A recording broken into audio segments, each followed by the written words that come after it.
Hola, ¿cómo andan? En este episodio vamos a terminar este capítulo y vamos a finalizar, digamos de una manera, el concepto más importante del curso y lo más difícil, creo yo, que es cómo elegir cada componente. Para entender muy bien los ejemplos que voy a dar necesitamos entender bien los conceptos de los modelos y las generaciones. Es muy importante esto. Les recomiendo que vuelvan a ver el capítulo 5, donde hablamos de los modelos y las generaciones. También necesitamos tener los dos pasos anteriores, que vimos en los dos episodios anteriores. Por ejemplo, la selección del tipo y qué gama más o menos le vamos a poner, y ese tipo de cosas. Bueno, volviendo al ejemplo anterior, por ejemplo, la PC de Fortnite, ya tenemos varias cosas. Primero, que era para jugar. Y segundo, que era de bajos requisitos, podríamos decir, o de gama baja, porque no consumía mucho el Fortnite. Si recuerdan, el cliente ese de la PC de Fortnite quería actualizar su PC a pocos meses, y como vimos, le convenía más el i3 en su ejemplo. Pero ahora, ¿qué pasa si en vez de ponerle un i3 10100 le ponemos un 9100? ¿O qué pasa si le ponemos un 8100? ¿Qué diferencia tendrías? ¿Cuál tendríamos que elegir? Bueno, acá partamos por la base de que son sockets diferentes. Por ejemplo, comparemos el i3 10100 y el 8100, la décima generación con la octava generación. Primero, los de la décima generación usan el socket LGA 1200, por lo que van a usar una mother distinta al de la octava generación, que de hecho usa el socket 1151. Bueno, ¿cómo tendríamos que diferenciarlos o cómo nos damos cuenta cuál elegir o cuál es mejor? Bueno, la mother es distinta, entonces tendríamos que combinar, por ejemplo, el costo del procesador y el costo de la mother, y así tener un presupuesto más o menos de cuáles serían las diferencias entre las dos generaciones. Por ejemplo, el i3 10100 ronda más o menos los $150 y la mother para ese i3 ronda más o menos los $80. Esto hablando de cosas nuevas, obviamente. En cambio, el i3 8100 de la octava generación más o menos ronda los $130 y la mother ronda más o menos los $40. Bueno, acá tenemos que tener varias cosas en cuenta. Por ejemplo, la mother es usada y el procesador seguramente también. Sería, la verdad, como encontrar una aguja en un pajar, un i3 8100 nuevo. Porque como son de generaciones anteriores ya se dejaron de fabricar hace un par de años ya, por lo que seguramente sean componentes usados. Bueno, pero la diferencia es de $180 versus 230, más o menos, son como unos $50 de diferencia. Bueno, pero ¿qué diferencia hay en cuestión de potencia el i3 8100 versus el 10100? ¿Qué diferencia tienen? Para saber qué diferencia tienen es realmente muy fácil. Buscamos en Google i3 10100 versus i3 8100 y nos van a salir muchísimas gráficas y en comparaciones de potencia. Más o menos, para que se hagan una idea, ronda el 10% de diferencia en potencia, ¿no? No es mucha la diferencia en potencia. Y si tenemos en cuenta todo lo bueno y todo lo malo, realmente, ¿qué hacemos? ¿Cómo elegimos? Bueno, acá va a depender del cliente al 100%, pero demos un repaso. Primero, ese combo de la octava generación es $50 más barato, y es bastante, la verdad. Segundo, la mother, aunque sea usada, es un poco mejor que la mother nueva del LGA 1200. ¿Por qué digo esto? Bueno, si ven los disipadores y todo eso que traen la fase de alimentación, nos da a entender que es un poco mejor la gama, es una gama media, podríamos decir. Entonces, si tomamos todos los datos, por ejemplo, $50 más barato, realmente la diferencia es poca, es del 10%. Y es un poco mejor la mother, y yo personalmente elegiría las cosas usadas, las de octava generación. Pero como la computadora no va a ser mía, es del cliente, el cliente tiene la última decisión.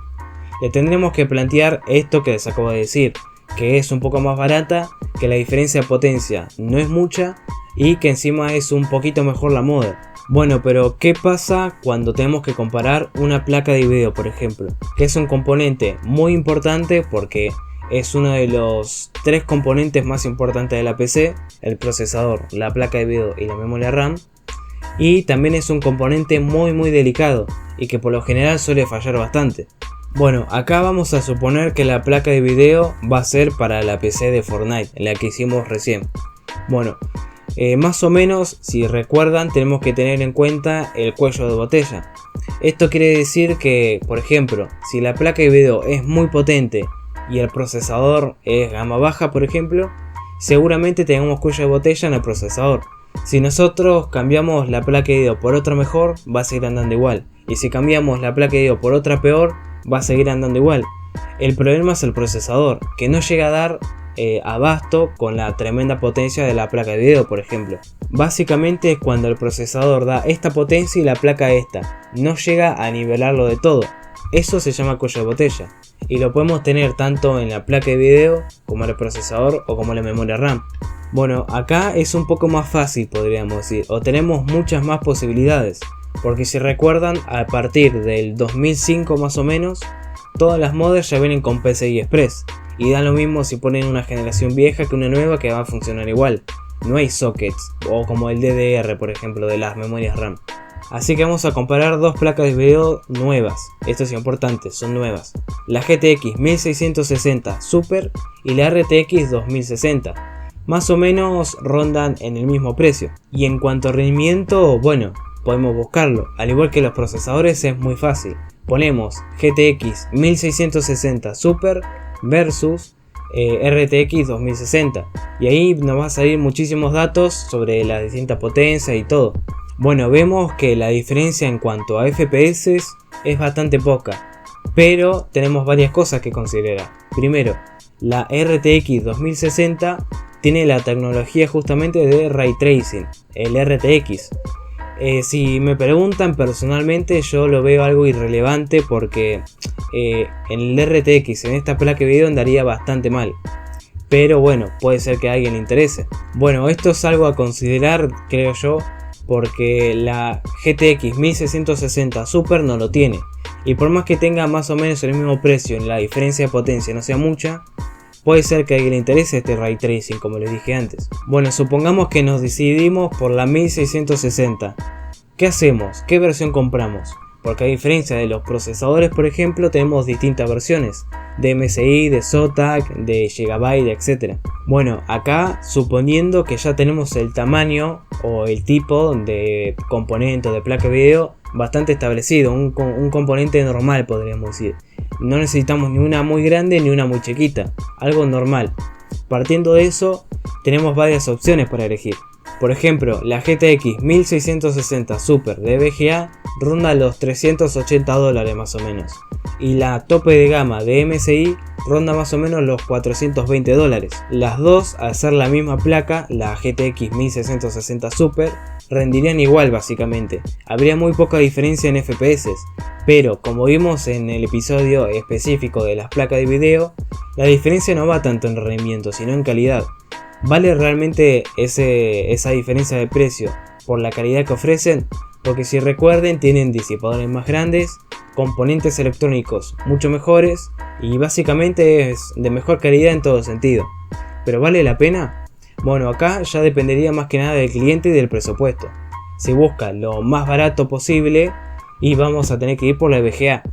Pero si se puede permitir la de MSI, que es un poco más cara pero de mejor calidad, y yo diría de ir por esa. Pero ahora, ¿qué pasa si comparamos placas nuevas con usadas? Acá ya se nos abre un mundo totalmente distinto. Por ejemplo, si el cliente no tiene problema en tener componentes usados, obviamente en buen estado, tenemos una disponibilidad de placas de video viejas de generaciones anteriores bastante grande. Por ejemplo, pongamos un ejemplo, la 1660 Super versus la GTX 980, que más o menos la diferencia de precio es bastante grande. Por ejemplo, la más barata de VGA, como dijimos, ronda los $380 más o menos, 350. Y la más barata de la GTX 980 es más o menos $200, pero usada. La diferencia de precio es bastante grande, como vimos. Pero la potencia es mucha, es menor, es mayor, ¿cómo es? ¿Cuál nos convendría, por ejemplo? Bueno, si buscamos justamente GTX 980 versus GTX 1660 Super, por más que sea dos generaciones atrás, la 980 es gama alta, es la serie 80, como les había dicho. Y la otra, por más que sea más nueva, es como la serie media, la serie 60. Pero acá tenemos que tener varias cosas en cuenta. Primero, como les dije, es un componente muy delicado y tenemos que elegir bastante bien, y de hecho es bastante difícil, sobre todo si no tenemos experiencia en la computación.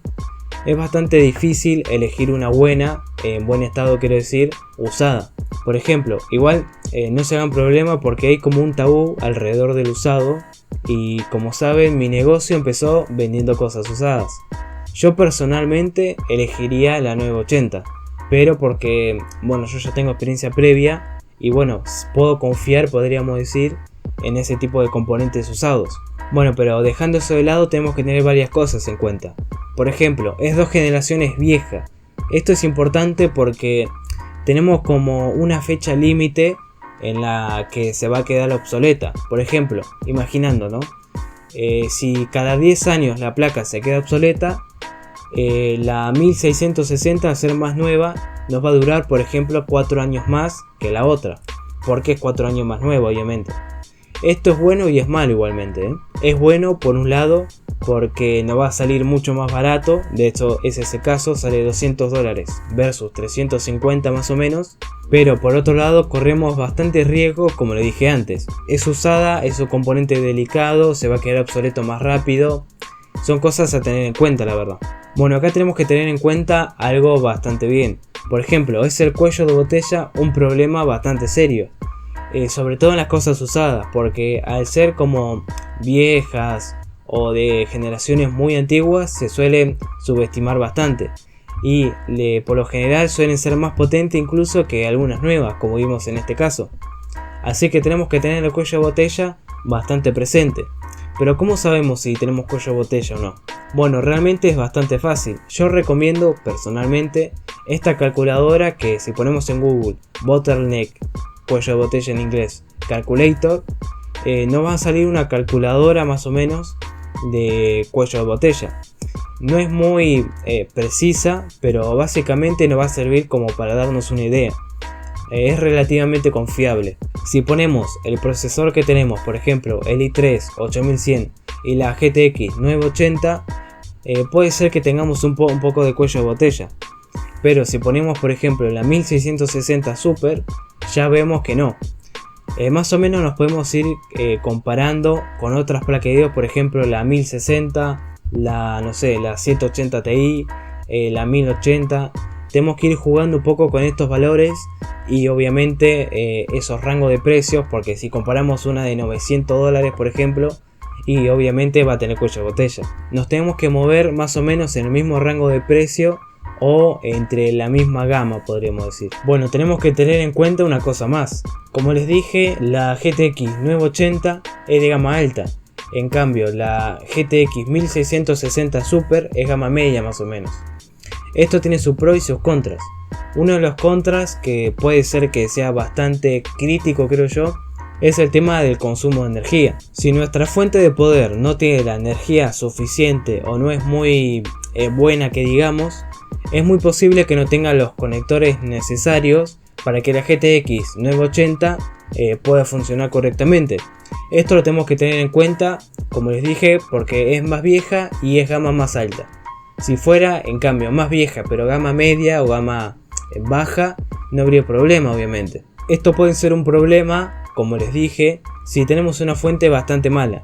Pero si tenemos una fuente, por ejemplo una Gigabyte, EVGA, Thermaltake, Master, así, una marca conocida, y más o menos de 400, 450, 500 watts, y yo creo que no sería ningún problema, pero tenemos que tenerlo en cuenta bastante bien esto. Bueno, ahora volviendo al otro ejemplo, que si recuerdan es el estudiante de arquitectura. Supongamos que quiere una tarjeta de video cuadro, una placa de video cuadro, que si recuerdan son las profesionales. Bueno, supongamos que tiene un presupuesto de $900 más o menos, lo cual es bastante plata sinceramente. Bueno, con esos $900 se compra una cuadro P2200 más o menos. Y del sector gaming o más doméstico se puede comprar una RTX 3080. Bueno, son dos cosas totalmente diferentes, como ya saben. Pero ¿vale realmente la pena ese precio por esa placa de video? Bueno, podemos buscarlo. Si buscamos P2200 versus RTX 3080, nos vamos a dar cuenta que la diferencia de potencia es muchísima. Recuerden que es incluso más barata la RTX 3080. En este caso, que no es una cuadro muy profesional o muy de gama alta y que recién empieza porque apenas termina la carrera, supongamos, no veo tan necesario que sea sí o sí cuadro, porque si ven, básicamente por el mismo precio tenemos una RTX 3080 que tiene el doble de potencia. Yo creo que por más que pierda algunas tecnologías que ofrecen las cuadros, que suelen optimizar un poco el renderizado y ese tipo de cosas, se ve un poco oprimida, podríamos decir, por la gran potencia de la RTX 3080, por más que no sea profesional o no sea cuadro. Así que yo le explicaría a este tipo de cliente estas diferencias que tiene y cuál debería elegir. Yo sinceramente elegiría la RTX 3080 sin dudarlo, porque la diferencia de potencia bruta que puede ofrecer es mucha, es realmente mucha, y no creo que valga tanto la pena pagar un poquito más por una cuadro, no tiene ningún tipo de sentido. Bueno, como podemos ver, la comparación de componentes es bastante simple. Tenemos que tener bastante cosas en cuenta igualmente. Por ejemplo, si la fuente lo soporta, qué otros componentes tenemos, los otros precios de los componentes, cuánto sale todo completo, podríamos decir, qué otras cosas podemos cambiar, cuáles no. Este tipo de cosas lo tenemos que tener en cuenta a la hora de elegir un componente. Y la comparación es realmente simple. Basta con buscar en Google o en YouTube, no sé, GTX 1050 versus 1650 y ver las diferencias. Más que nada es informarse y buscar comparaciones o pensar un poco, como les dije. Por más que no nos digan que va a consumir más, es algo lógico obviamente. Y nada más, con este episodio terminamos este capítulo y el próximo yo creo que les va a interesar bastante y a muchos. Vamos a ver cómo armar una computadora desde cero, ya teniendo en cuenta todo lo que vimos en estos episodios, de la comparación de componentes, selección de tipo, qué gama tendría que ser y ese tipo de cosas. Así que nos vemos en el próximo episodio. Chao.